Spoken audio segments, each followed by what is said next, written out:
Good morning my dear students. TPC আড্ডা daily spoken English ক্লাসে তোমাদের স্বাগত জানাই। আজকে তোমাদের জন্য এমন কিছু ছোট ছোট বাক্য নিয়ে এসেছি যেগুলি আমরা দৈনন্দিন জীবনে ব্যবহার করে থাকি।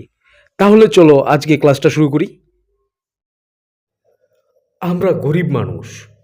উই আর পুর পিপল। পুর মানে গরিব। উই আর পুর পিপল মানে আমরা গরিব মানুষ। ঠিক আছে, নেক্সট। তার বাবা খুব গরিব। তার বাবা খুব গরিব মানে হিজ ফাদার ইজ ভেরি পুর। পুর মানে গরিব, ফাদার মানে বাবা, তার মানে হিজ ফাদার ইজ ভেরি পুর মানে তার বাবা খুব গরিব। ওকে, আমি এটা নিজে করব। আমি এটা নিজে করব। I will do it myself.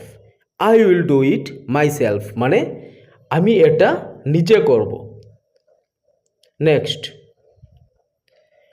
আপনি একজন সফল ব্যক্তি। আপনি একজন সফল ব্যক্তি মানে you are a successful person. You are a successful person মানে ব্যক্তি, সাকসেসফুল মানে সফল। আমার ক্লাসগুলো যদি তোমাদের ভালো লাগে তাহলে অবশ্যই লাইক, শেয়ার এবং কমেন্ট করে দেবে, ঠিক আছে? নেক্সট, আমি তোমাকে খুশি রাখবো। আমি তোমাকে খুশি রাখবো মানে I will keep you happy. Happy মানে খুশি, I will keep you happy মানে আমি তোমাকে খুশি রাখবো। আমি তোমাকে দেখতে আসছি। I am coming to see you. I am coming to see you মানে আমি তোমাকে দেখতে আসছি। দেখা মানে সি মানে দেখা। I am coming to see you মানে আমি তোমাকে দেখতে আসছি। তুমি কি খবরটা শুনেছ? তুমি কি খবরটা শুনেছ? Did you hear the news? Did you hear the news? News মানে খবর। Did you hear the news মানে তুমি কি খবরটা শুনেছ? Did you hear the news? ভয়ের কোনো কারণ নেই। ভয়ের কোনো কারণ নেই। There is nothing to fear. Fear মানে সবাই জানো তোমরা এটা ভয়। ভয়ের কোনো কারণ নেই মানে there is nothing to fear. Next, সব কিছু প্রস্তুত রাখো। সব কিছু প্রস্তুত রাখো মানে কিপ এভরিথিং রেডি।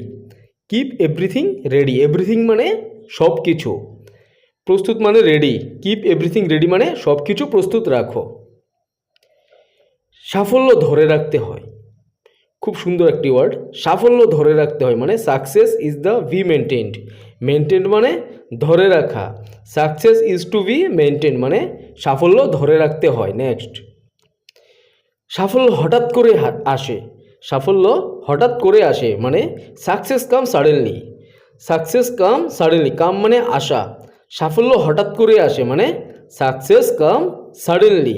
নেক্সট, তুমি ভুলে যাও অতীতের ঘটনা। You forget the past. Past মানে অতীত। তুমি ভুলে যাও অতীতের ঘটনা মানে ইউ ফরগেট, ভুলা মানে forget, you forget the past. আজকের ক্লাসটা এখানেই শেষ করলাম। তোমরা সবাই ভালো থাকবে। ওকে।